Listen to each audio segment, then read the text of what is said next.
Sila masuk. Sila masuk. Terima kasih moderator kita. Ya. Assalamualaikum. Salam. Terima kasih Tuhan hadir. Ya. Terima kasih kerana menjemput kami. Ya, terima kasih insyaallah.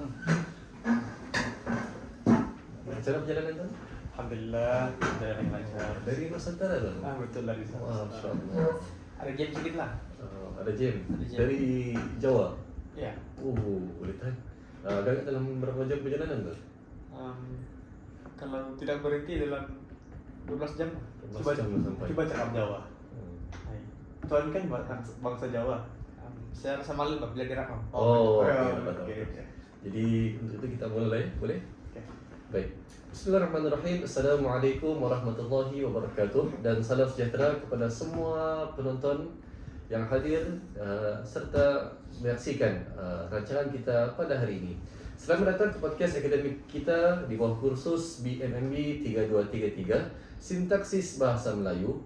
Dan dalam episod kali ini kita akan membincangkan topik yang sangat menarik dan sungguh relevan dalam konteks komunikasi pada masa kini, yaitu topik kita isu kesalahan struktur ayat dalam media sosial dan implikasinya terhadap tata bahasa Melayu. Saya Syahmidin Al-Hakimi bin Yusrizan bertindak sebagai moderator dengan bersama dua orang panel yang sungguh hebat dan bijaksana. Sebelah kanan saya Saudara Hafizan bin Muhammad Adren atau lebih dikenali dan juga gemar dipanggil sebagai Saudara Pijan. Alhamdulillah, yang datang daripada Nusantara. Masya Allah. Dan di sebelah kiri saya Saudara Joerens Ryan Jenny yang juga berasal daripada Jawa. Masya Allah. Dan juga lebih digemari dan juga enak dipanggil sebagai Joel sahaja. Baik. Untuk itu kita sudah berada limpas daripada sesi perkenalan. Kita akan mengupas berbagai aspek berkaitan kesalahan struktur ayat dalam media sosial, pengaruh bahasa Inggris terhadap sintaksis bahasa Melayu, perubahan struktur ayat dalam komunikasi digital, begitu juga dengan penggunaan ayat aktif dan pasif dalam konteks yang moden. Dan dalam masa yang sama juga kita akan bincangkan isu kekeliruan subjek dan predikat dalam kalangan pelajar. Jadi mudah-mudahan perbincangan ini memberi manfaat kepada kita semua, termasuklah yang mendengar, dan membuka mata tentang pentingnya menjaga keaslian tata bahasa kita. Baik, tanpa melengahkan masa, saya serahkan kepada Saudara Hafizan untuk kita memperjelaskan lebih lagi atau lebih mendekati tentang kesalahan struktur ayat dalam media sosial kita pada hari ini. Baiklah, terima kasih moderator kita pada hari ini, Saudara Syahmidin Al-Hakimi. Baiklah, fenomena kesalahan struktur ayat dalam media sosial semakin ketara dalam kalangan, paling kita nampaklah ketara dalam kalangan remaja ini. Sebab apa? Sebab zaman kita ini sudah kita tahulah dia mendekati revolusi 5.0. Bahkan memang revolusi itu kita cekapi sudah, kita genggam sudah dalam tangan. Maksudnya teknologi ini tidak asing lagi di tangan dalam masyarakat kita. Maksudnya budak-budak sekarang pun, bawah umur pun memang nampaklah pegang sudah teknologi. Ibu bapak pun yang sekarang berkemampuan pun dapat sudah beli handphone untuk anak-anaknya. Betul. Kalau kita lihat pun kebanyakannya budak-budak ataupun anak-anak zaman sekarang ini, mereka ini kalau kita lihat lebih mendekati lagi dengan teknologi berbanding kita yang umur usia belia. Bahkan mereka lebih berpengetahuan dalam bidang teknologi ini berbanding kita. Jadi secara tidak langsung yang kita kenali sebagai media sosial ini seperti Facebook, TikTok, Instagram ataupun WhatsApp, semua itu dia menjadi medium utama komunikasi budak-budak pada zaman sekarang. Kalau kita dulu tidaklah macam dulu kan. Kita dulu kalau boleh berjumpa, bermain sama-sama. Kalau sekarang budak-budak ini pula kalau boleh sebelah petang bermain game. Terutamanya dalam mula-mula dari aplikasi WhatsApp. Bagi tahu akan hari ini kita nak main game apa, gitu. Lebih kurang macam itu. Jadi apabila medium komunikasi utamanya seperti yang saya jelaskan tadi, kita dapat lihatlah penggunaan bahasa itu macam mana. Jadi bila penggunaan bahasa itu macam mana, kita dapat tengok yang penggunaan budak-budak ni ataupun remaja-remaja ni dia tidak gramatis, dan apabila tidak gramatis dia makin berleluasa dalam kalangan orang.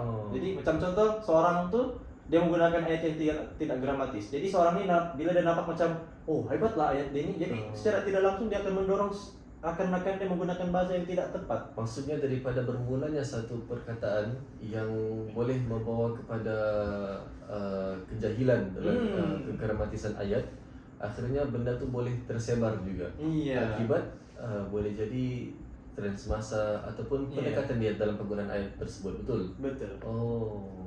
Jadi antara kesalahan yang sering kita dapat lihat ya adalah ayat tidak lengkap, macam kekeliruan antara subjek dan predikat, serta penggunaan struktur ayat bercampur dengan bahasa Inggris. Macam saya cakap tadi, bila kita sudah berkomunikasi secara dalam talian ini menggunakan apa-apa medium, secara tidak langsung kadang-kadang orang tuh bila dia menggunakan satu ayat itu kadang-kadang ayatnya tergantung, tidak melengkapi, ayat tidak gramatis, ayat rojak bercampur dengan bahasa Inggris. Iya. Macam itu. Jadi contohnya dia pergi sekolah tadi lapar. Nampak penggunaan ayatnya tidak betul kan? Iya, betul. Jadi dia menunjukkan kekeliruan karena tidak kata hubung yang sesuai. Dia tidak menggunakan kata maksudnya dia menggunakan kata hubung itu sajalah yang tidak sesuai. Jadi untuk tu apa yang kita boleh gunakan? Cara kegunaan yang betul tu, saudara. Dia pergi sekolah tapi dia lupa makan. Oh, tapi dia lupa makan. Jadi dia lapar. Jadi dia lapar. Maka penggunaan lapar tu sesuai lah apabila dia letakkan dalam dia penggunaan kata hubung itu yang sesuai. Oh, gitu. Baik. Jadi fenomena ini menunjukkan bahwa Jadi fenomena ini dia menunjukkan pengguna, saya mention pengguna lebih mengutamakan kepatasan berbanding ketepatan dalam berbahasa. Maksudnya, orang mau sampaikan message itu secara cepat ya, tanpa menilai quality message yang ingin disampaikan itu. Jadi secara tidak langsung dia cepat, memang cepat, tapi quality yang disampaikan itu tidak sampai, kurang. Tidak elegan orang cakap, tidak nampak cantik lah, tidak cantik orang nampak. Jadi keadaan ini juga boleh mempengaruhi pelajar untuk menganggap gaya bahasa ringkas dan tidak dramatis secara norma, sekaligus menjejaskan keaslian sintaksis bahasa Melayu. Apa pendapat kamu, saudaraku? Sila ulang soal tadi. Maaf, saya tidak tahu apa tadi. Oke, keadaan ini juga boleh mempengaruhi pelajar untuk menganggap gaya bahasa ringkas dan tidak gramatis sebagai norma, sekaligus menjejaskan keaslian sintaksis bahasa Melayu. Maksudnya menjadi kebiasaan lah. Iya, dia menjadi normal, menjadi sebuah kebiasaan dalam suatu kelompok. Kalau bukan kelompok, satu masyarakat tuh. Dalam masa yang sama, bila kita biarkan benda ini berlaku, benda yang menjadi target, benda yang menjadi sasaran utama kepada umat manusia pada hari ini ialah generasi muda. Karena mungkin mereka ini semua akan hilangnya kepekaan, betul. Hilangnya kepekaan terhadap semua bentuk ayat baku. Kadang-kadang kita tidak tahu mana satu betul ayat baku, mana satu ayat yang betul. Kan Tuan? Betul. Oh. Jadi kita dapat lihat medium-medium ini dia memberi impak yang sangat besar dalam penggunaan struktur bahasa dalam apabila mereka bergaul secara online ini. Jadi kita atas talian ini. Jadi kalau boleh saya hasratkanlah saya punya perasaan ataupun pendapat saya agar penggunaan bahasa baku ini lebih kita perlu titipkan dalam, kalau kita ada anak lah, kita titipkan dari kecil lagi supaya penggunaan bahasa mereka sentiasa betul dan tidak apabila ingin menyampaikan suatu maklumat itu mereka tidak tergesa-gesa untuk menyampaikan maklumat dalam keadaan yang tidak berkualiti. Maksudnya message orang tuh sampai tapi tidak berkualiti, begitu. Tidak bernilai, tidak nilai lah orang cakap. Ibaratnya adalah lebih kepada nilai dalam suatu ilmu itu. Iya, betul ya. Baik Tuan, saya ada satu persoalan lah. Apa dia? Soal saja. Adakah isu atau fenomena yang Tuan sebutkan ini dia tertumpu kepada semua lapisan masyarakat ataupun generasi muda saja? Kalau boleh saya tumpukan kepada seluruh lapisan masyarakat, sebab kita dapat lihat bukan budak-budak saja terpengaruh, bahkan orang yang sudah berumur pun terpengaruh dengan tabiat ini. Jadi dia menjadi sebuah tren orang bilang yang berlaku. Jadi secara tidak langsung bila orang-orang yang berumur ini nampak benda ini macam hebat lah. Jadi secara tidak langsung mereka akan ikut. FOMO lah. FOMO lah, orang cakap FOMO. Maksudnya dalam FOMO itu adalah penggunaan singkatan fear of missing Fear out. of missing out. Yes. Takut ketinggalan lah. Takut ketinggalan. Orang-orang yang sudah bertua ni pun takut ketinggalan dengan orang-orang yang muda. Jadi secara tidak langsung mereka pun terjebak. Dia tua dari segi umur lah, tapi jiwa masih muda. Jiwa masih muda setelah.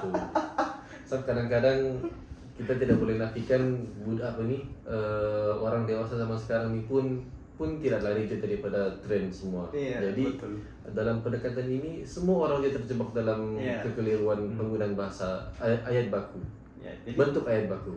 Jadi bila orang generasi muda nampak orang yang sudah berumur itu pun macam tu, secara tidak langsung mereka lagi senang untuk buat benda tu. Bukannya menegur, malah ikut. Jadi dia menjadi sebuah keselesaan. Baik, terima kasih. Maka pentingnya juga ilmu terhadap penggunaan media sosial itu juga penting. Etika dalam penggunaan media sosial, betul. Baik, terima kasih saudara Pijan. Sungguh menarik bila disebut balik tentang pengaruh luar, kesalahan yang berulang dalam ayat. Jadi saya kira dalam konteks yang kita gunakan ini amat penting juga apabila kita lihat bahasa Inggris. Kita lihat kalau dalam penggunaan bahasa rojak ini, apabila bahasa Melayu dicampurkan dengan bahasa Inggris, contohnya macam tadi lah yang saudara bisa terangkan sebentar tadi, contoh macam dia pergi sekolah tadi lah, ataupun saya tak tahu nak explain macam mana bilang tu. Explain tu pun penggunaan bahasa Inggris. Jadi kiranya dalam bahasa rojak lah kan. Tapi kita tidak boleh nafikan bahasa yang dimana bahasa Inggris ni turut memainkan peran yang besar, betul. Jadi untuk itu soalan saya kepada saudara Joel, apa pendapat tuan tentang hal ini? Maksudnya soalan ini kepada pengaruh bahasa Inggris terhadap bahasa Melayu. Pengaruh bahasa Inggris terhadap sintaksis bahasa Melayu. Oke, baik. Saya akan terangkanlah boleh. apa pengaruh bahasa Inggris terhadap sintaksis bahasa Melayu. Oke, jadi sebelum itu terima kasih saudara moderator. Jadi salah satu faktor utama yang menyumbangkan kepada kesalahan struktur ayat ialah pengaruh bahasa Inggris. Mengapa? Kebanyakan pengguna, terutamanya generasi muda, sering menerjemah ayat Inggris secara langsung tanpa menyesuaikan struktur ayat Melayu. Bermakna, sebagai contoh, saya bagi satu ayat lah. Saya suka kamu punya gaya. Ialah terjemahan literal daripada I like your style. Sedangkan tadi pertama saya cakap saya suka kamu punya gaya, I like your style. Tapi struktur yang betul dalam bahasa Melayu adalah saya suka gaya kamu. Itulah. Jadi sebenarnya ini menjejaskan pemahaman struktur dalam kalangan kita lah, orang Melayu yang berbahasa Melayu ini. Dalam masa yang sama merosakkan juga martabat bahasa Melayu. Iya, betul. Sebab kita sudah mengikut struktur yang salah. Maksudnya kehilangan identity dalam bahasa. Betul atau tidak? Betul tuh. Iya. Jadi fenomena ini dikenali sebagai syntactic transfer atau pemindahan struktur. Jadi apabila pola struktur asing dibawa masuk ke dalam bahasa Melayu yang menjejaskan keaslian, itu yang saya katakan tadi, dan sistematik bahasa kita. Jadi tapi di sini kita kena paham bahwa kita tidak menyalahkan penggunaan bahasa Inggris. Betul. Sebab seperti yang kita tahu sekarang, memang bahasa Inggris itu sangat penting untuk kita pelajari. Sebab di mana-mana negara pun mempelajari bahasa Inggris dalam punya akademik. Jadi kita tidak boleh menyalahkan. Cuma apa yang kita tekankan adalah menggunakan cara yang betul. Dalam situasi yang macam mana? Maksud saya kita kena pahami perbezaan struktur ayat penggunaan bahasa Inggris dan penggunaan bahasa Melayu. Supaya kita tidak bingung dan tidak terikut-ikut struktur yang salah. So kadang-kadang pun bila zaman sekarang ni mereka lebih terdedah dengan penggunaan bahasa Inggris sekalipun, kadang-kadang struktur ayat dalam penggunaan bahasa Inggris pun salah juga kadang-kadang. Betul Ton. Betul. Kita menggunakan cara contoh macam bahasa Melayu ni orang bilang macam Ton katakan tadi I like your style. Kadang-kadang ada juga orang lain boleh katakan I very very very like your style. Dia salah guna lah. Salah guna juga dalam tata bahasa Inggris juga. Ya lebih kepada ikut cara dia sendiri. Iya. Tidak ikut struktur asli. Kadang-kadang boleh jadi daripada orang sekelilingnya juga termasuk daripada media sosial kan Ton? Betul. Ibu bapak, Ibu bapak juga mungkin. kakak. Jadi saya sokong apa yang Tuhan katakan, yaitu pengaruh sekeliling dan juga apa yang saya katakan lah pengaruh ibu bapak. Sebab kalau kita lihat kepada kehidupan masa kini lah, kebanyakannya anak-anak kecil sudah dibiasakan dengan bahasa Inggris dari kecil. Itu tidak salah, pandangan saya itu tidak salah. Tapi ya salah apabila kita membiarkan kita membiarkan anak kita tidak mengetahui bahasa kita sendiri. Betul. Tapi lebih tahu bahasa asing. Bahasa Inggris lah. Bahasa Inggris betul. Ya, sebab pada pandangan saya, ibu bapak sekarang dia lebih kepada dia menganggap bahwa jika anak mereka boleh berbahasa Inggris, pasti berbahasa Inggris. Anaknya pandai. Anaknya hebat. Anaknya akan dipandang tinggi. Betul. Jadi secara tidak langsung itu pun menjejaskan martabat bahasa Melayu. Sebab kadang-kadang bila mengutamakan bahasa asing daripada bahasa Sendiri. Bahasa bangsa sendiri, sendiri. kadang-kadang itu juga sendiri boleh menjatuhkan martabat akibat salah guna terhadap bahasa Melayu. Bila dia mengutamakan bahasa Inggris, betul Tuan? Betul. Sebagai satu contoh lah peristiwa sebenar. Ketika saya balik kampung, jadi ada saya punya saudara lah, bawa mereka sekeluarga, bawa dan anak-anaknya sekali. Jadi ketika saya ingin berbual dengan anak mereka, ibu bapak dia sendiri mengatakan, minta maaf, anak saya tidak boleh bahasa Melayu. Kalau mau bercakap guna bahasa Inggris. Jadi dengan bangganya mereka cakap begitu, tapi saya dengan kecewa. Betul. Sebab sepatutnya utamakan dulu bahasa kita sendiri, kan? Sedangkan bahasa Inggris nih dalam mana-mana negara sekalipun mereka tetap akan kena jadikan bahasa ini adalah bahasa yang kedua. Bahasa yang kedua. Dalam arti kata bahasa Inggris dia panggil pun TSL. Teaching English Second Language. Maksudnya dia penggunaan Inggris itu sebagai bahasa kedua. Bahasa Inggris katakan English adalah sebagai second language. Betul. Maksudnya yang perlu utama sekali apa? Bahasa sendiri. Bahasa yang kita dilahirkan. Jadi bila kita pikir balik, kenapa fenomena sebegini boleh berlaku? Ya seperti yang saya ceritakan tadi, ibu bapak kebanyakannya lebih mengutamakan penggunaan bahasa Inggris itu daripada bahasa Melayu sendiri. Jadi secara tidak langsung anak-anak akan menggunakan struktur bahasa Inggris itu baru struktur bahasa Melayu. Jadi apa pendekatan Tuan terhadap situasi begitu? Pendekatan saya, bila macam melihat benda terjadi di depan mata, orang itu tidak boleh cakap bahasa Inggris. Orang itu tidak boleh cakap bahasa Melayu, tapi fasih dalam bahasa Inggris. Saya pada ketika itu tidaklah juga berani kan menegur secara terus tapi mungkin ada dalam sifat kecewa tu saya ada. Saya simpan secara dalam hati. Tapi cakap je bahasa Inggris lah kan kalau begitu. Terpaksa. Terpaksa lah berbahasa Inggris. Tapi waktu itu pun saya pun masih remaja, masih kecil lagi. Kalau sekarang sudah besar begini fit, mungkin saya berani tegur. Tidak kusangka rupanya orang jurnalis ini dari Jawa, orang yang bukan biasa-biasa. Orang yang bersejarah suka menceritakan masa silam dia. Masya Allah. Jadi saya punya satu matlamat saya lah di masa akan datang.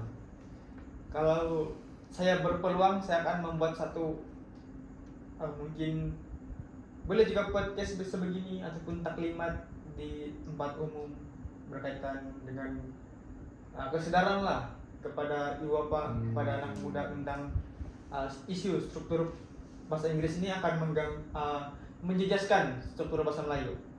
Maksudnya daripada ini adalah cara terbaik kita mencari perhatian daripada tumpuan penonton. Iya. Betapa pentingnya bahasa Melayu ini. Betul.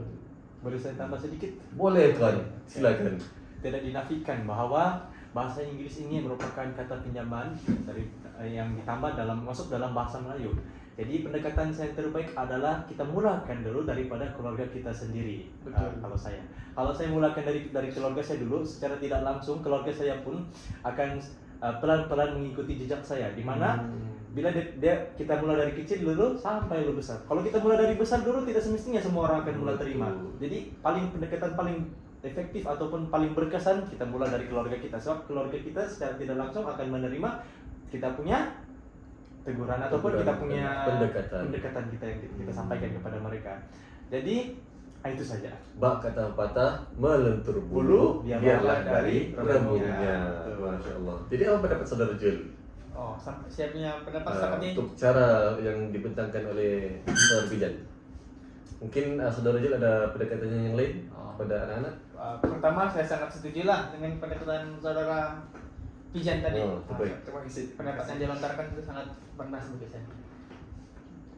Mungkin pendekatan yang kedua, kita anggaplah pendekatan yang saudara Pijan lontarkan tadi adalah pendekatan yang kedua. So, pendekatan yang pertama saya sudah katakan tadi. Oh, oke. Jadi pendekatan yang ketiga, boleh. Oke, boleh.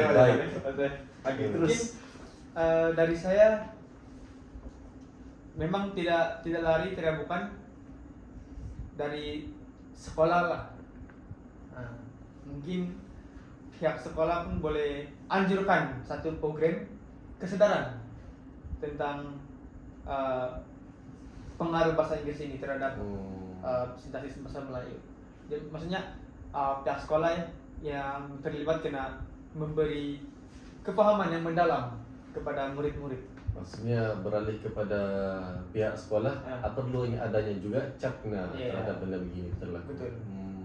Jadi maksudnya sini semua lapisan masyarakat memainkan peranan. Ada peranan dia, betul. Masing-masing ada peranan. Iya. Jadi sampai situ saja lah. Kadang-kadang kalau kita lihat bila tertumpu kepada satu pihak saja, satu pihak akan membuat begini. Contoh ada kesalahan yang berlaku dalam sekolah, kita tidak boleh salahkan kepada satu pihak, kita tidak boleh tumpukan pada satu pihak, kita tidak boleh tegas kepada satu pihak. Kerana kalau satu pihak saja main peranan, orang lain semua berbenda macam biasa juga, karena tidak lain dan tidak bukan benda tu akhirnya sia-sialah betul. bagi pihak tu. Sebab orang dia buat benda begitu ialah, tapi orang lain semua buat juga benda yang apa yang dilakukan itu. Betul. Jadi daripada penjelasan saudara Jul tadi memang sangat menarik bagi saya dan sungguh bernas idea yang dibetulkan saudara Jul tadi. Ada dua, ada pertama dan ketiga. Saudara Pijan saudara dua saja, tidak apa. Jadi kita beralihlah pula kepada saudara Afizan dalam kita membincangkan pula bagaimana perubahan teknologi dan komunikasi ini yang ada dalam era digital turut boleh orang kata memainkan peranan, dia boleh mengubah struktur ayat kita dalam bertutur dan juga penulisan masyarakat pada hari ini.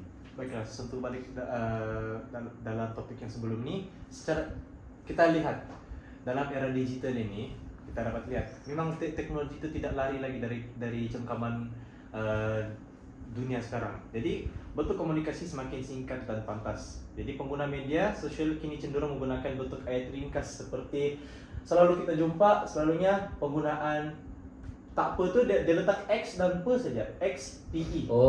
Dalam teks apa ni? Perbualan. Kira-kira lah dia tu informal atau formal, tapi selalunya kalau kita tengok pun formal pun ada guna tak pe.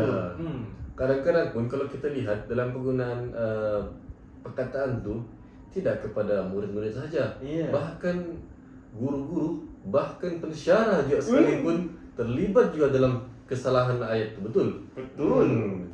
Maksudnya apa? Semua kena main peranan. Betul tuan? Betul, saya setuju. Jadi peranan apa yang tuan boleh lihat? Kalau kita lihat ni, mesejnya memang cepat sampai lah. Tapi apa dia punya perkara sebaliknya bagi pandangan tuan?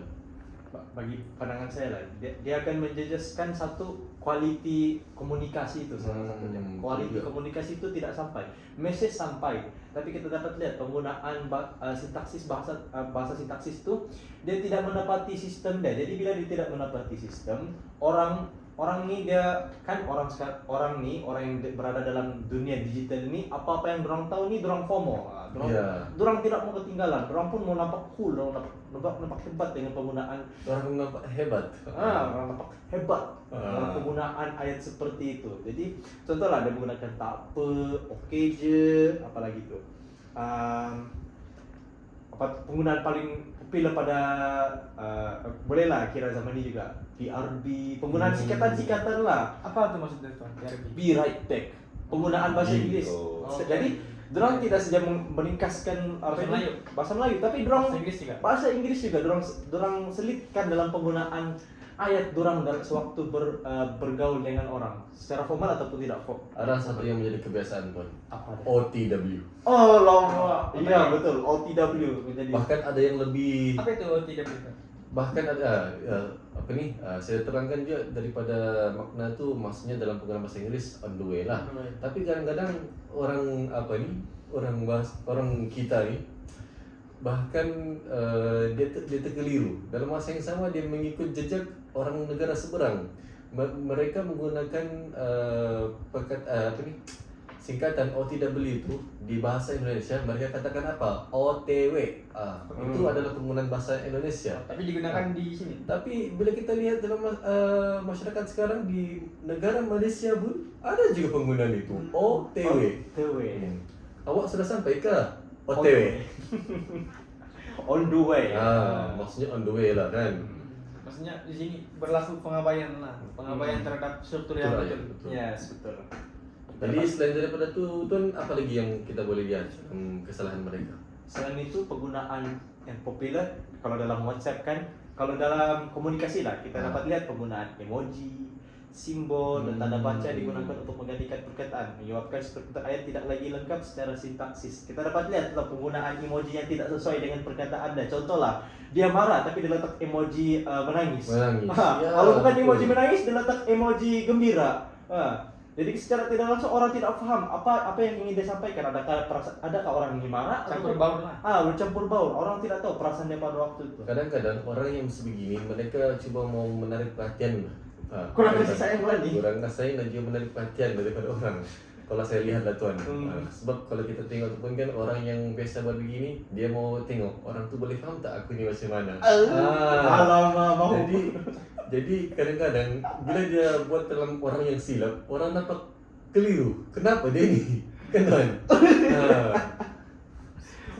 Jadi kita dapat lihat lah orang-orang yang seperti ini selalunya kita boleh katakan lah dia ingin difahami dengan cara yang dia maukan, tapi orang dalam masa sama orang tertanya-tanya apa yang dia mau nih, apa yang dia mau sampaikan. Dia marah ke, dia menangis ke, dia gembira ke, mungkin kita tidak tahu kan? Betul. Jadi salah satunya penggunaan simbol lagi. Selalunya penggunaan simbol ini menjadi dia disalahgunakan. Contoh lah penggunaan ayat, dia sepatutnya meletakkan titik berhenti, tapi dia meletakkan tanda soal ataupun tanda seru. Jadi orang secara tidak langsung akan tertanya-tanya untuk dia menanya ke, dia marah, bukan dia tertanya-tanya ke, dia bercakap ke. Jadi message yang ingin disampaikan itu tidak sampai dengan penerima tuh. Dia tertanya-tanya dengan sistem bahasa ataupun sintaksis yang penggunaan ayat pengguna tuh sampaikan kepada orang tersebut. Betul. Lebih kurang macam bola. Jadi maksud saya, hal ini memberi cabaran kepada sistem pendidikan dalam memastikan pelajar memahami perbezaan antara gaya bahasa digital dan tata bahasa formal. Sebab kenapa saya begini? Apabila dia sudah menjadi tabiat ataupun kebiasaan dalam penggunaan kehidupan seharian dalam apabila kita bergaul ataupun kita berada dalam dunia digital ini lah, secara tidak langsung apabila kita berada di sekolah, apabila murid itu menulis karangan, dia akan menggunakan bahasa seperti ini. dalam teks perbualan. Dalam dia, teks perbualan. yang sudah biasa. Contoh lah soalan karangan itu dalam bahasa dialog. Secara tidak langsung dia akan menggunakan perbualan HDD seperti mana yang dia berbual dekat WhatsApp. Betul. Dia akan menggunakan emoji lah. Kalau bukan emoji, dia menggunakan simbol-simbol pelik lah yang ada dekat sana. Jadi budak-budak ini dia rasa macam dia akan rasa oh benda ini betul. Benda itu betul, dia akan rasa lawak. Jadi dia rasa benda itu betul. Jadi dengan yakinnya dia menghantar tugasan dia kepada guru. Padahal salah. Jadi dia akan menjejaskan pendidikan secara tidak langsung dalam pembelajaran di sekolah. Terutamanya dalam pencapaian murid-murid ini dalam bahasa Melayu lah apabila mereka menulis karangan. Sebab sintaksis pun tidak betul. Macam mana? Kan? Iya, betul. Jadi kalau saya lihat lah daripada pandangan saudara Pijan ni ada dua lah. Dia konteks kepada masyarakat. Kalau kita lihat memang paling utama sekali sangat membingungkan. Bila kita menggunakan teks itu, kita anggap yang diri kita tu betul, bahkan sedangkan bagi orang lain benda itu mengelirukan. Akibat tren semasa daripada kesalahgunaan teks bahasa itu betul. Yang kedua saya lihat mungkin kalau benda ni menjadi kebiasaan kepada seluruh lapisan masyarakat, dia akan juga tertumpu kepada benda kesan negatifnya adalah tertumpu kepada pelajar-pelajar khususnya SPM. Betul. Kadang-kadang bila kita sudah terbiasa dalam penggunaan pertuturan ataupun penggunaan teks itu dalam perbualan tu, kita takut nanti benda itu juga orang akan bawa dalam yang sekarang ni lah mereka menghadapi SPM, ujian bertutur. Itu kita risaukan. Dia tidak dia boleh menjelaskan kepada bahasa Melayu, bahkan boleh jadi pada bahasa Inggris juga. Ada kesalahan penata bahasa. Betul tuan. Betul. Karangan pun boleh terjejas. Apa lagi? Ujian bertutur pun boleh terjejas. Boleh terjejas juga. Jadi kita lihat di sini bahawa pentingnya juga gaya komunikasi digital ni sangat besar dalam seluruh lapisan masyarakat. Dia menjadi tertumpu kepada penggunaan bahasa kita tu macam mana. Jadi bila kita lihat kembali kepada konteks yang seterusnya, penggunaan ayat aktif dan juga pasif dalam konteks moden ini, kita tiada lari lah daripada topik ni. Cumanya kita tumpukan pula kepada penggunaan ayat aktif dan juga ayat pasif. Jadi saya alihkan soalan ini kepada saudara Joel. Macam mana kita lihat pengguna-pengguna zaman sekarang ni dalam konteks ayat tersebut? Macam mana mereka gunakan tu ayat pasif dan mereka gunakan tu ayat aktif di zaman digital ni? Okay. Baik. Tapi sebelum tu saya masih berada dalam kekeliruan isu perbincangan kita yang pada ni tadi, yang sebentar tadi, yang perubahan struktur dalam komunikasi digital. Saya ada satu pandangan yang saya simpan. Maaf kalau terpotong lah. Kalau apa-apa nanti mau potong-potong ya. Kalau jawab tadi cakap siapa? Jadi kalau kita perhatikan dari awal yang saudara Afizan terangkan, tadi dia ada katakan bahwa sebenarnya perubahan struktur dalam ayat komunikasi digital ini kadang-kadang dia bukan dari digital, bermakna di kehidupan sebenar pun sudah digunakan. Contohnya tak apa. Kalau kita type huruf X dan PI tak apa. Tapi sebenarnya benda itu tidak berlaku sebab kita sudah terbiasa di kehidupan sebenar. Bila kita bercakap dengan orang, oh tak apa, begitu. Jadi saya tekankan bukan sumber digital yang mengubah kita punya struktur itu sendiri, tapi memang diri kita sendiri dari kebiasaan kita di kehidupan sebenar. Jadi saya punya pandangan lah ataupun nasihat, sebenarnya kita perlu tekankan benda ini, maksudnya dalam penggunaan seharian lah kita sebagai penutur.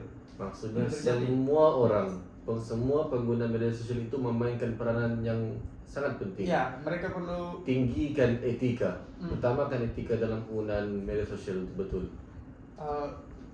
Betul, maksud saya di sini penggunaan bahasa itu dalam kehidupan seharian mereka. Maksudnya bukan dalam media sosial.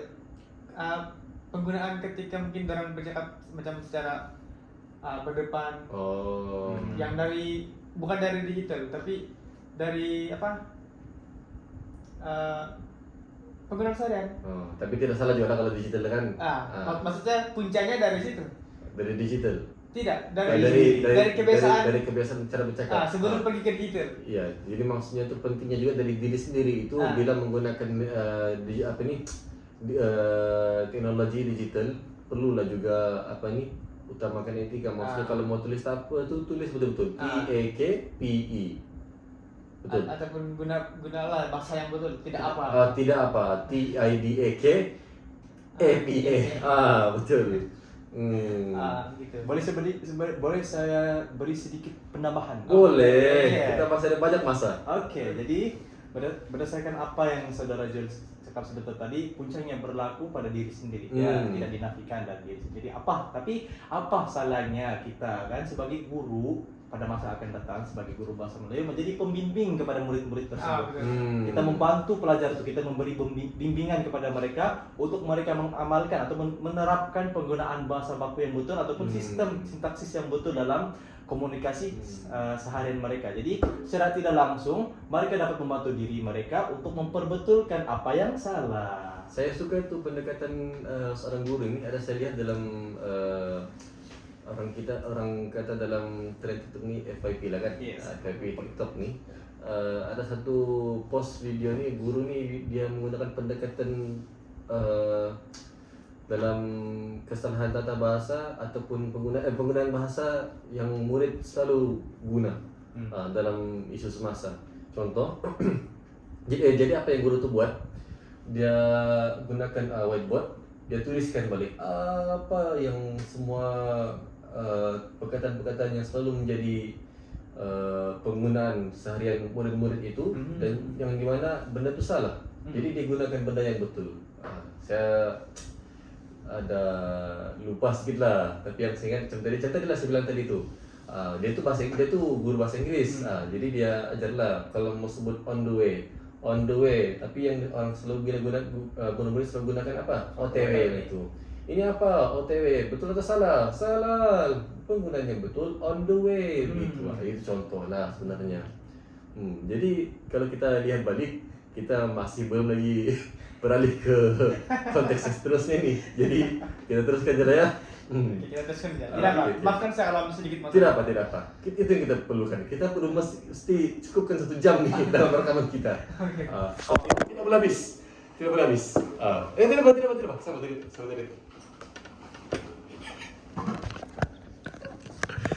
Tidak apa. Saya moderator. Jadi kesimpulannya kita dapat lihatlah, tanpa kalau kita mau betulkan seorang tuh kita tidak boleh buat melakukannya dengan seorang diri. Kita perlu ada bimbingan. Betul. Bimbingan yang dengan orang yang tepat lah seperti guru. Depannya kita punya podcast ini ada dia punya KPI ya orang bilang. Dia perlu mencapai ada dia punya indeks 1 jam. Yes, betul. Saya baru tahu. Saat inilah rancangan yang kita gunakan. Apa ni kita sudah book 1 jam ni. Dalam rancangan di Astro kan. Jadi benda ada bayar. Jadi kita perlu cukupkan. Tidak boleh lebih. Dan sayang juga kalau kurang kan. Kita sudah bayar. Oke, boleh. Oke, jadi yang saya sambunglah isu yang seterusnya atau konteks seterusnya, yaitu Masih ingat lagi? masih ingat? Oh. Saya orang yang tidak Orang Jawa. Orang Jawa ni bukan kaleng-kaleng. Bukan biasa-biasa. Kalau kita dapat lihat penggunaan bahasanya kita. Contoh. Macam guru itu saya ingat tadi. Itu saya ingat tadi. Guru tadi tu gunakan perkataan kaleng-kaleng. Tidak. Salah. Penggunaan itu betul biasa-biasa. Itu saya terfikir itu apa? Macam tadi ya. Itulah contohnya. Oke, betul. tidak apa. Jadi konteks seterusnya penggunaan ayat pasif dan aktif dalam konteks modern. Oke, konteks modern. Jadi dalam komunikasi modern. Oke. Sebelum itu saya untuk tidak membosankan. Tidak bosan ya berarti. Jadi tidak bosan juga dari tadi, tapi Okay. kita tambah lagi kasih Menarik. Saya mau tanya pendapat saudara Pijan tentang Oke, apa deh? apa itu komunikasi modern? komunikasi modern nih secara konsep saya boleh bagi adalah di mana kita berkomunikasi dengan seseorang itu tidak lagi secara, kalau boleh kita boleh berkomunikasi dengan berbagai medium. Maksudnya kita boleh berkomunikasi tidak terhad dalam satu tempat. Maksudnya contohlah orang nih berada di tempat E dan tempat B. Jadi walaupun dalam jangkauan yang jauh, mereka tetap boleh berkomunikasi secara call ataupun video call melalui berbagai medium seperti Google Meet secara terus. Secara terus. Tidak perlu tunggu masa 2-3 hari macam antar Ya, surat dulu. itulah maksudnya. Itu maksud lama tradisional. Ya, itu tradisional ya. Hmm. Itu berdasarkan pendapat saya. Betul itu sebenarnya. Oke, terima kasih. Jadi kebanyakan pengguna lebih memilih ayat aktif karena lebih ringkas dan jelas lah. Maksudnya ini dalam konteks komunikasi modern. Sebagai contoh, ayat saya makan nasi lebih disukai ataupun lebih digemari atau berbanding nasi dimakan oleh saya. Nah, adakah kamu boleh paham maksudnya? Paham. Jadi, namun begitu, dalam konteks formal seperti penulisan akademik, ayat pasif masih penting untuk mengekalkan objektivity. Jadi, oleh itu pelajar perlu tahu menyesuaikan penggunaan kedua-dua jenis ayat mengikut konteks komunikasi. Jadi keseimbangan ini mencerminkan kemahiran berbahasa yang baik dan kecakapan memahami struktur tata bahasa Melayu. Maksudnya di sini, jika kita perhatikan cara kita ataupun cara orang-orang sekarang lah dalam menggunakan komunikasi modern, kebanyakannya ayat yang mereka gunakan tuh semua rata-rata berbentuk aktif. Walaupun sebenarnya sepatutnya pasif. Penggunaan tuh. Penggunaan. Oh, contoh. Cara dia jelaskan. Contoh yang macam tadi. Oh, tadi. Oh. Contohnya dia makan Dia makan nasi. Tapi sudah Berlaku. berlaku. Tapi Apabila dipasifkan. ya, tidak. Maksudnya bila kita tanya dia adakah Anda sudah makan? Ya, sudah. Saya makan nasi. Oh. Nah. Jadi maksudnya di sini kita kena titik beratkan juga penggunaan ayat pasif berbanding ayat aktif. So kita tengok dalam kalangan kira-kira orang lebih lebih menggemarkan menggunakan ayat aktif berbanding ayat pasif. So ayat pasif ini ya mungkin lebih macam tidak biasa lah. Mungkin tidak biasa ataupun mungkin tidak ditekankan. Tidak ditekankan mungkin. Mungkin. Jadi sebenarnya itu lebih kepada implikasi. Oh ya, betul. Itulah yang menjadi isu. Kenapa sekarang mungkin ada yang kurang tahu atau memang tidak tahu perbedaan ayat aktif dan pasif. Ataupun konteks persoalan yang sesuai. Contoh dia tanyakan siapa makan nasi itu. Ya. Bila jadi jawaban adalah lebih baik udah yang menjadi kebiasaan orang, pertama sekali kebiasaan orang dulu lah. Cakap apa? Saya makan nasi itu. Sedangkan yang lebih baik dan lebih subjektif penggunaan lebih jelas ialah ayat pasif. Nasi itu dimakan oleh saya. Paham. Yes. Saya boleh terangkan. Itulah benar dia ketemu. Itulah pentingnya podcast. Kita nih kita sini 3 orang bermana kita ada 3 otak. 3 pendapat. 3 pendapat. Berkongsi pendapat juga. Betul. Lain pandangan. Oke, betul. Jadi apa ini pandangan saudara Jel terhadap pelajar lah bila penggunaan ayat pasif dan aktif ni? Pelajar perlu masih apa? Saya masih berpegang dengan yang saya terangkan tadi, yaitu ini akan yang tadi yang mereka tidak tahu ataupun tidak dapat membedakan penggunaan ayat pasif. Itu lebih kepada implikasi lah kepada murid-murid di sekolah. Sebab kebanyakannya ataupun rata-rata memang mereka menggunakan ayat aktif dalam komunikasi modern ini. Tidak saja komunikasi modern, tapi komunikasi seharian juga. Maksudnya mereka kurang pendedahan ataupun penekanan lah terhadap penggunaan ayat pasif ini. Jadi secara tidak langsung boleh tambah? Boleh. Jadi secara banyak masa. Secara tidak langsung peranan di sini kita dapat lihat adalah peranan guru, di mana guru perlu titik beratkan pembelajaran kalau boleh lah dalam 1 tahun tuh dong kena ajar juga, guru-guru tuh kena ajar juga tentang penggunaan macam mana menggunakan ayat aktif dan ayat pasif ini, seperti yang diterangkan oleh saudara Syami sebentar tadi. Kan? Betul. Kamu setuju dengan Setuju. pendapat saya? Setuju. Alhamdulillah. Tidak tahu penonton, setuju atau tidak? Kamu setuju penonton? Setuju? Mantap. Mantap. Baik, itu yang kita mau. Tidak sangka. Tidak sangka penjelasan yang terangkan oleh saudara Pijan tidak adalah dia saya lari daripada saudara Joel memang sangat bernas. Ada lagi mau ditambah? Jadi kesimpulan lah untuk konteks ini. Konteks itu silakan. Konteks bukan keseluruhan. Bukan kesimpulan, belum lagi kita masih ada banyak masalah. Masih ada yang masalah. Kita sudah tempat 1 jam 1 nih. jam. Kita masih habiskan 1 jam. Kita mesti berhabis. Ya. Jadi pelajar perlu tahu lah menyesuaikan penggunaan kedua jenis ayat mengikut konteks komunikasi. Jadi secara tidak langsung keseimbangan ini mencerminkan kemahiran berbahasa yang baik. Itu kita tekankan sekarang, kemahiran murid itu menggunakan bahasa Melayu itu macam mana, pengetahuan mereka sejauh apa, sejauh mana mereka boleh mendalami bahasa Melayu ini. Jadi yang saya katakan tadi lah mencerminkan kemahiran berbahasa yang baik dan kecakapan memahami struktur tata bahasa Melayu. Jadi itu sejarah untuk konteks ini. Kalau kita lihat dari balik benda yang dicerminkan itu adalah keseimbangan. Penting jaga keseimbangan ini dalam kemahiran bahasa, sebab kalau tidak mana akan baiknya, mana akan kecekapan dalam penggunaan struktur bahasa Melayu. Jadi mungkin dalam 15 menit lagi kita ada masa, jadi kita tidak boleh lari juga. Topik yang terakhir tentang kekeliruan masyarakat, terutama sekali pelajar lah dalam penggunaan subjek dan predikat. Tapi kita tumpukan juga, pertama sekali ini kita tumpu dulu kepada pelajar dalam penggunaan penulisan dahulu lah. Jadi saya serahkan ini kepada saudara Pijan untuk bincangkan isu ini macam mana. Baiklah, terima kasih moderator kita pada hari ini, saudara Syami. Baiklah,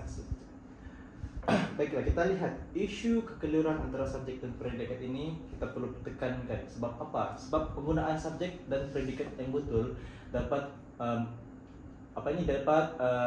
menyumbangkan kepada marka, kalau pelajar lah, dia dapat menyumbangkan kepada marka yang tinggi dalam suatu penulisan karangan. Jadi ataupun sewaktu mereka menghasilkan sesuatu ayat itu. Jadi guru boleh detek pelajar ini merupakan seorang pelajar yang sudah mahir dalam penguasaan mereka terhadap subjek dan predikat ini sudah berada dalam peringkat yang tinggi. Jadi antara isu subjek dan predikat yang sering berlaku dalam kalangan pelajar yang kita dapat lihat adalah sebagai contoh ayat pergi ke sekolah setiap hari Ali. Jadi kita dapat lihat dia menunjukkan susunan yang salah, yang mana susunan yang betul adalah Ali pergi ke sekolah setiap hari. Sebab mereka keliru. Mana satu subjek, mana satu ayat, mana satu subjek, mana satu predikat. Predikat. Jadi apabila murid-murid ini untuk berada yang tahap 1 lah, dong tidak dapat membandingkan mana satu subjek ini dan predikat ini, penggunaan ayat dorang akan salah seperti yang saya jelaskan sebentar tadi. Jadi pentingnya guru-guru menerangkan mana ayat subjek dan predikat ini pada peringkat awal supaya apabila sudah berada di peringkat yang lebih tinggi, mereka tidak perlu lagi belajar semula tentang subjek dan predikat ini. Benda ini benda paling asas dalam pelajaran kita lah. Yes, betul. Memang sudah diajarkan dari awal. Ya, patutnya. Jadi murid-murid ini apabila tidak mengukuhkan apa yang asas, apalagi yang sudah lebih mendalam kan? Keumpuan dulu asas lah. Asas mana-mana pun asas penting. Asas yang paling penting. Asas penting. Dan dunia ini. Sebab itu dikira sebagai tiang kita. Kalau kita ada asas yang kuat, kita akan mudah untuk mendalami. Iya. Setuju kamu? Setuju kan? Mustahil tidak setuju. Jadi kesilapan ini kita lihat, kesilapan ini sudah tentu dia berpunca daripada kurangnya kefahaman tentang struktur ayat dasar dalam bahasa Melayu.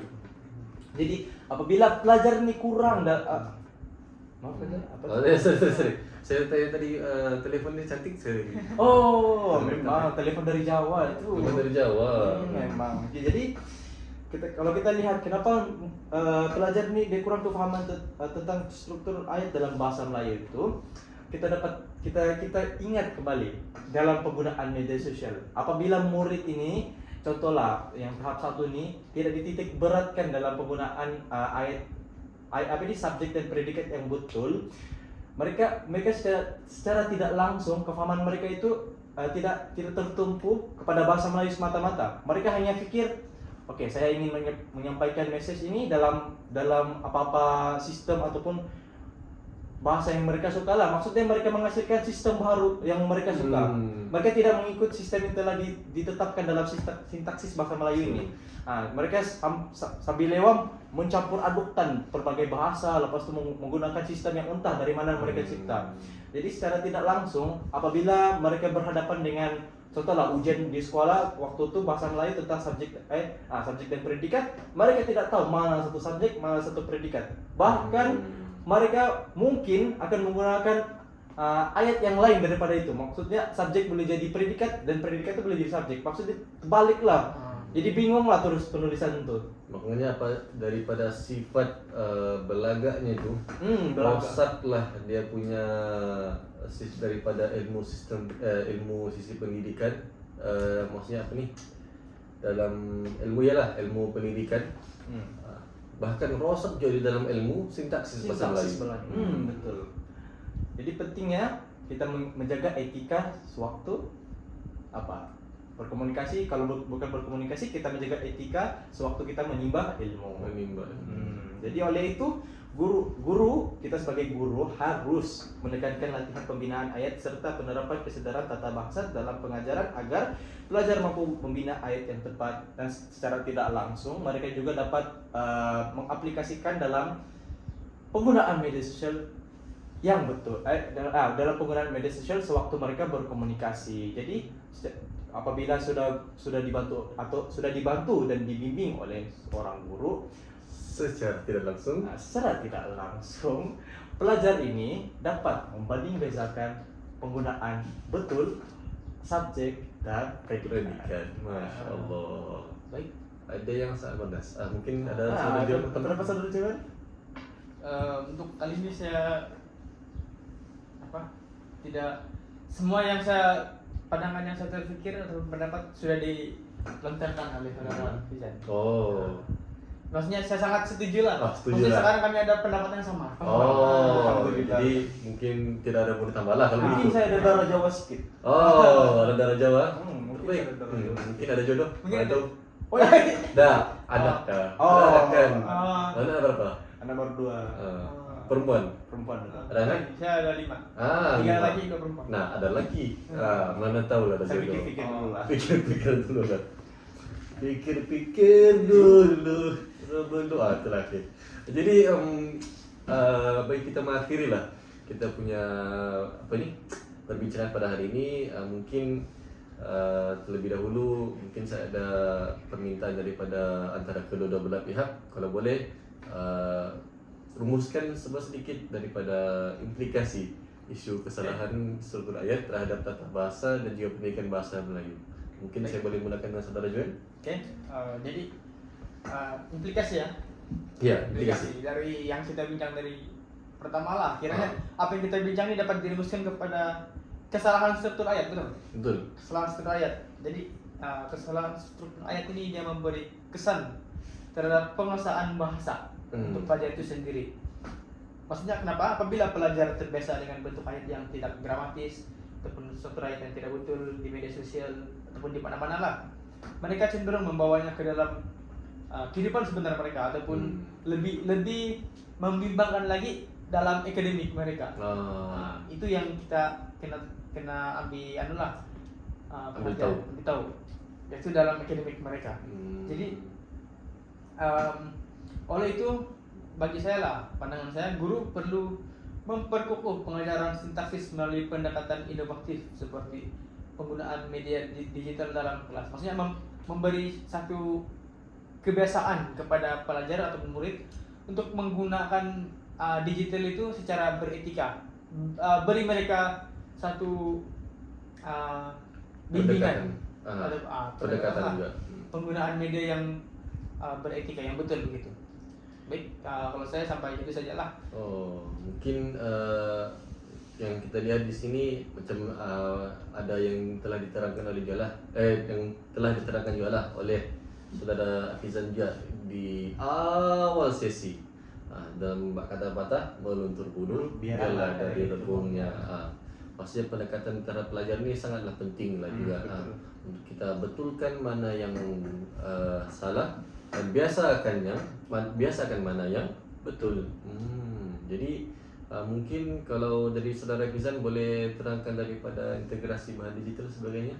Saya tambah sedikit saja. Oke. Integrasi Banyak pun boleh. Oke, banyak pun 8 menit lagi. Integrasi bahan digital ini yang menunjukkan contoh ayat betul dan salah dapat membantu pelajar secara tidak langsung untuk mengenal pasti struktur ayat yang sahih. Maksudnya dalam pembelajaran digital itu pun guru menekankan penggunaan struktur ayat yang sahih, yang betul lah.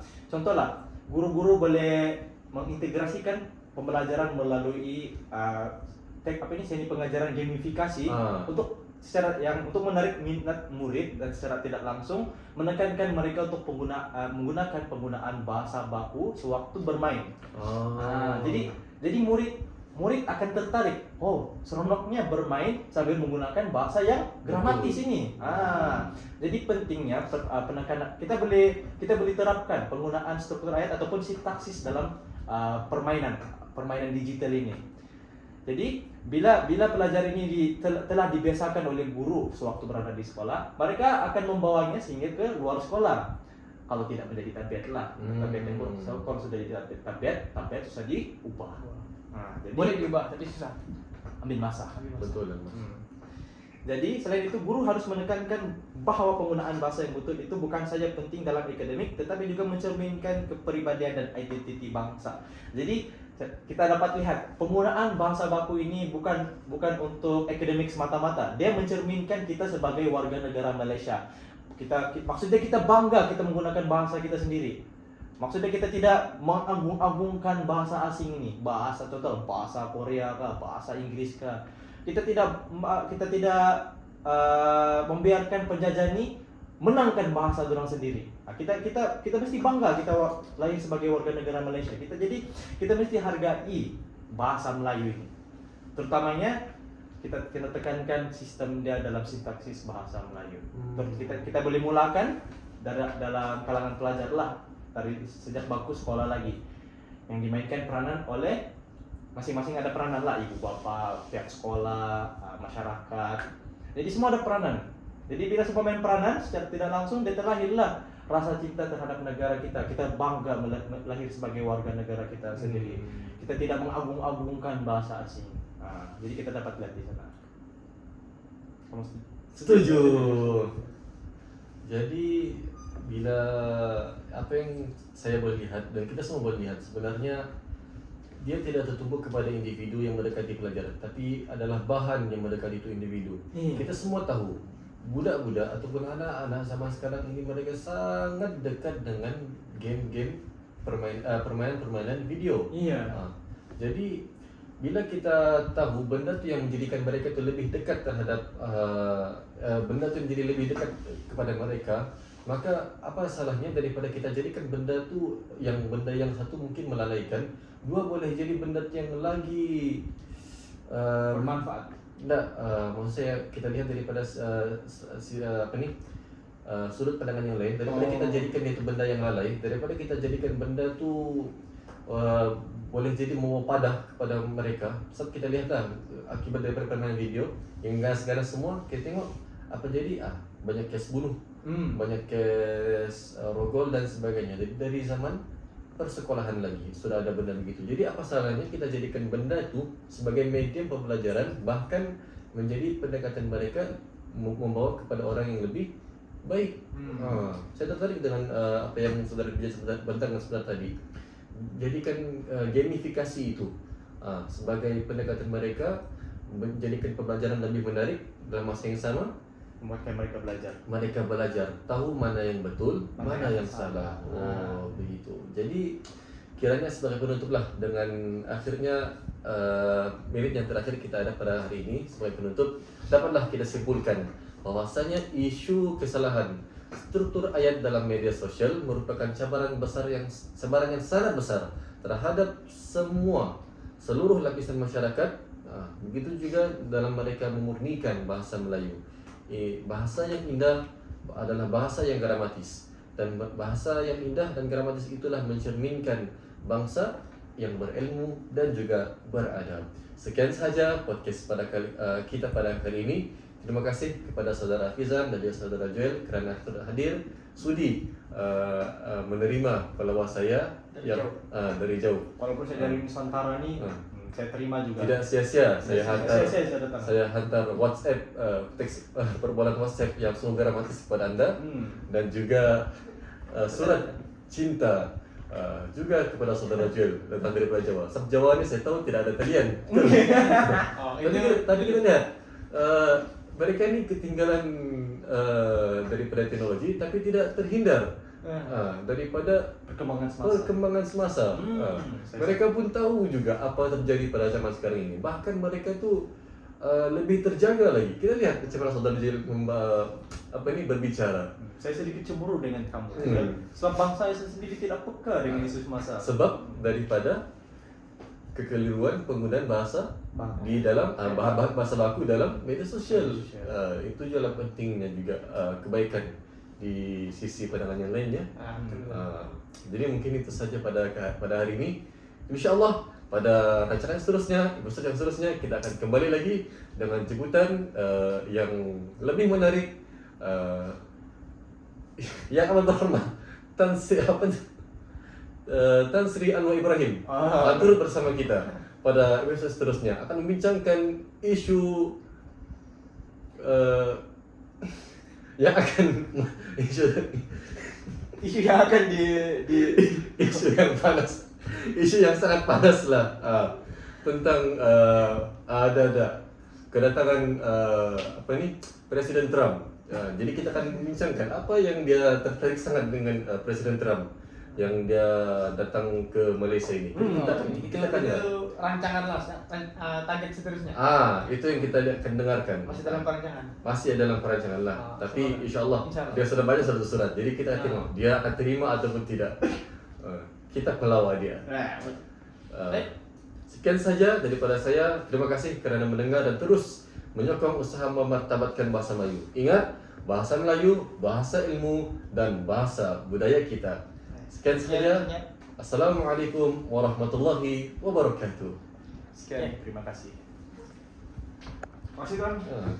Dengar cerita dari Palembang tu, Palembang mana? Nusantara tu jalannya teruk. Teruk. Macam jalan Pikalabakan. Jalan Pikalabakan juga. Sudah Pikalabakan? Sudah. Saya ikut jalan Pikalabakan, saya dari tahu. Dari Nusantara pergi tahu jalan Pikalabakan lagi? Iya. Dari Jawa macam mana? Saya di Keretapi. Oke, balik ya. Kereta api bahasa tuh yang laju tuh. Maksudnya saya dari sana ikut flight dulu pergi Sarawak. Dari Sarawak sini ikut bus. Ke arah sana kita kenal sama ni. Tapi memang hebat lah tuan. Kereta api tu yang dari Beaufort. Beaufort pergi Tenong. Tenong baru saya turun ke Tenong. Ni kereta api ni yang kereta api peluru tu kan? Yang 350. Ya, betul. Tengok. Baru jangan naik terus turun. Tidak rasa. Naik 51 terus turun. 5 terus turun. Tak sempat orang duduk. Tidak sempat. Dia jalan siap. Duduk terus. Sekian saja. Terima kasih.